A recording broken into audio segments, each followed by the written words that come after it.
Faites vos jeux vous est présenté par Mise au jeu plus. Vivez vos matchs avec plus d'intensité.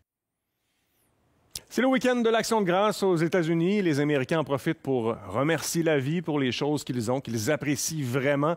Eh bien, moi, j'apprécie dans la vie d'avoir la chance de travailler avec un être fantastique comme Tony Marinaro. Vraiment quelqu'un de génial. Ah, merci, Tony. Je l'aurais fait pour 50 aussi, ça aurait été correct.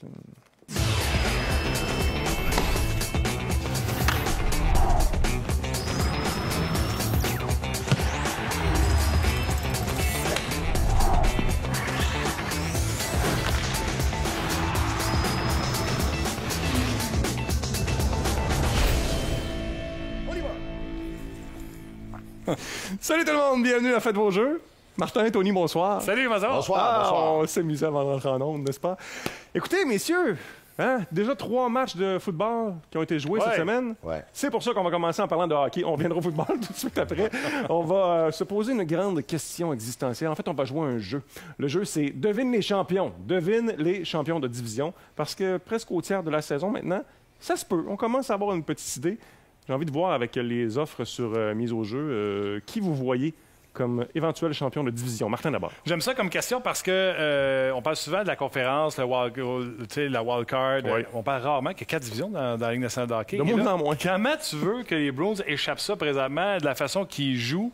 Le Lightning qui se replace tranquillement, mais est-ce qu'ils vont remonter? Les Leafs, avec le nouvel entraîneur, déjà 3-0. Mais je suis confiant que les Blues vont rester là. Les Blues de Saint-Louis, même chose. Ils vont très bien, même s'ils ont perdu leurs 2 matchs contre les Prédateurs de Nashville. Ils sont revenus avec une victoire contre le Lightning de Tampa Bay. Donc, les Blues, pas de problème. Washington, même chose. Le choix! Le choix champ gauche de Martin Lemay. Comment champ gauche? Non, vas-y.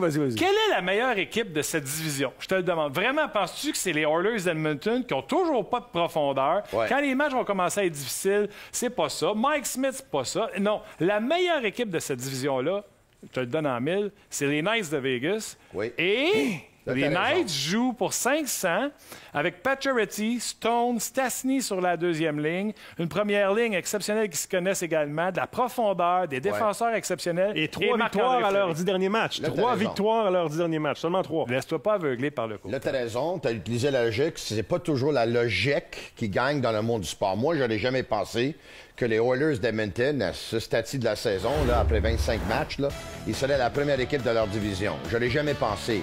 Mais Connor McDavid puis Leon Draisaitl jouent à tellement un haut niveau que tu peux juste peut-être limiter les dégâts contre eux autres.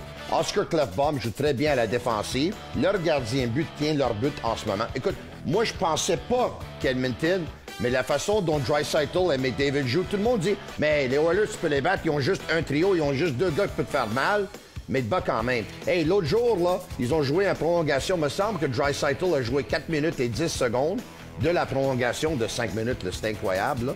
Donc, écoute, c'est le meilleur duo de la Ligue nationale, donc je vais y aller avec les Oilers d'Edmonton. Moi, je suis surpris que tu n'as pas choisi le Canadien pour gagner la division, parce que chaque fois qu'on demande des prédictions pour des matchs des Canadiens sur notre podcast, tu choisis le Canadien pour Je gagner. le sais, T'sais. mais tu vois, je suis logique des fois. OK, pour résumer, si je mise 10 $ sur les choix de Martin, je fais grosso modo 400.